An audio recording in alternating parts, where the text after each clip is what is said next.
Hi again, boys and girls. Now we're back for chapters 9 and 10 in our book Tiger Rising by Kate DiCamillo. Today, you might notice in these chapters that we have some memory moments occurring. And when you do that, when an author includes a memory moment and the author interrupts the action to flash back to the past and tell you a memory, we want to ask ourselves, why might this memory be important? Some things that we can ask ourselves about it is, what is the memory that comes to the character's mind? And then why do we think that this memory is important to the character or to the story? Okay, so let's get started on chapter 9. His father woke him up at 5:30 the next morning. "Come on, son," he said, shaking Rob's shoulder. "Come on, you're a working man now. You got to get up." He took his hand away and stood over Rob for a minute more, and then he left. Rob heard the door to the motel room squeak open. He opened his eyes. The world was dark. The only light came from the falling Kentucky star. Rob turned over in bed and pulled back the curtain and looked out the window at the sign. It was like having his own personal shooting star, but he didn't ever make a wish on it. He was afraid that if he started wishing, he might not be able to stop. In his suitcase, again and again, there's that suitcase. In his suitcase of not thoughts, there were also not wishes. He kept the lid closed on them, too. Rob leaned on his elbow and stared at the star and listened to the rain gently drumming its fingers on the roof. That's a really nice metaphor, right? It's connecting the rain to fingers as if it were drumming its fingers on the roof. Can you imagine that? Visualize it, or can you envision that moment with the rain drumming its fingers on the roof? There was a warm, glowing kind of feeling in his stomach, a feeling that he wasn't used to. It took him a minute to name it. The tiger. The tiger was out there. He got out of bed and put on shorts and a t-shirt. "Still hot," his father said when Rob stepped out the door. "And still raining." "Uh-huh," said Rob, rubbing his eyes. "Yes, sir. If it don't stop soon, the whole state ain't going to be nothing but one big swamp." "The rain don't bother me," Rob muttered. On the day of his mother's funeral, it had been so sunshiny that it hurt his eyes. And after the funeral, he and his father had to stand outside in the hot, bright light and shake everybody's hand. Some of the ladies hugged Rob, pulling them to them in jerky, desperate movements, smashing his head into their pillowy chests. "If you don't look just like her," they told him, rocking him back and forth and holding on to him tight. Or they said, "You got your mama's hair, that cobwebby blonde." And they ran their fingers through his hair and patted his head like he was a dog. And every time Rob's father extended his hand to somebody else, Rob saw the ripped place in his suit where it had split open when he slapped Rob to make him stop crying. And it reminded Rob again, do not cry. Do not cry. That was what the sun made him think of, the funeral. And so he didn't care if he ever saw the sun again. He didn't care if the whole state did turn into a swamp. So I'm thinking that this is a memory moment, right? His memory, what is the memory? The memory is of the day of the funeral. And on that day, it was really sunshiny.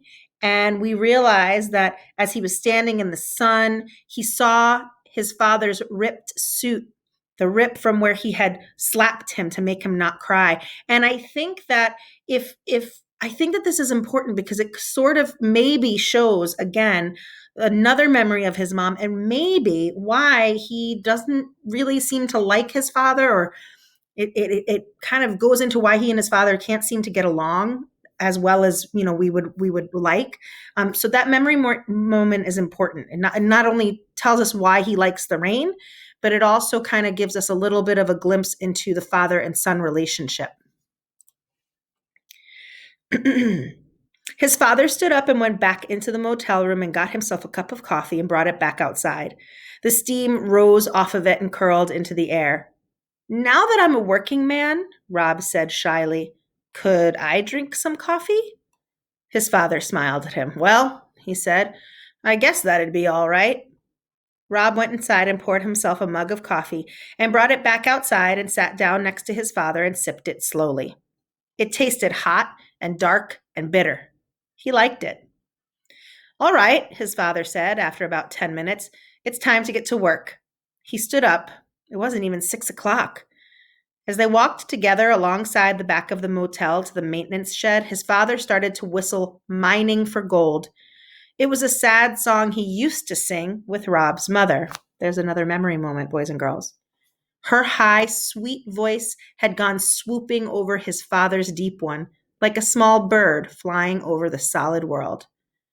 His father must have remembered too, because he stopped halfway through the song and shook his head and cursed softly under his breath. So those memory moments aren't just important for Rob, they're important for the father too. Rob let his father walk ahead of him. He slowed down and stared into the woods, wanting to see some small part of the tiger, a flick of his tail or the glow from his eyes. But there was nothing to see except for rain and darkness. Come on, son, his father said, his voice hard, and Rob hurried to catch up.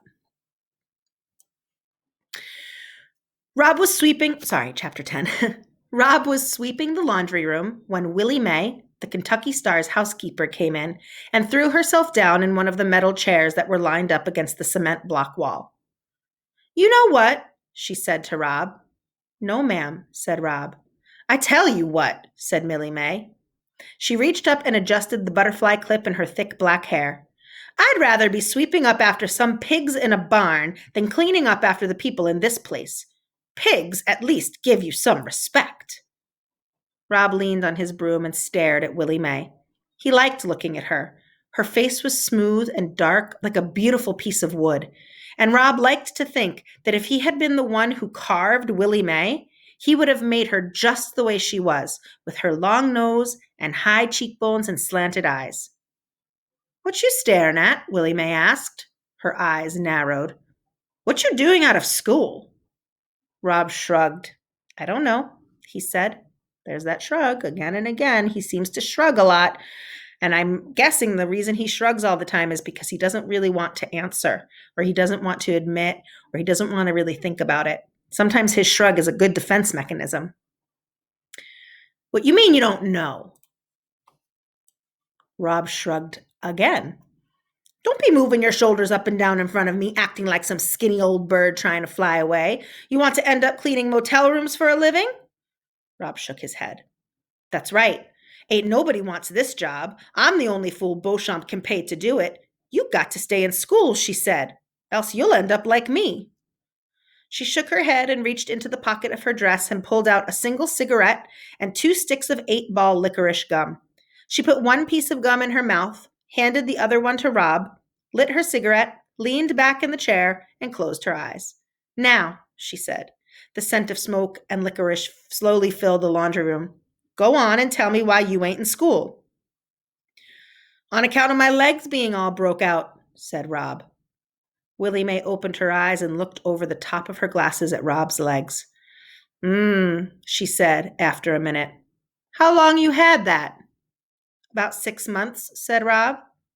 I can tell you how to cure that, said Willie Mae, pointing with her cigarette at his legs. I can tell you right now, don't need to go to no doctor. Huh? Said Rob. He stopped chewing his gum and held his breath. What if Willie Mae healed him and then he had to go back to school? Sadness, said Willie Mae, closing her eyes and nodding her head. You keeping all that sadness down low in your legs. You're not letting it get up to your heart where it belongs. You got to let that sadness rise on up. So I don't know if you're thinking about it. I'm thinking, boys and girls, can you think of which signpost that you think this could be?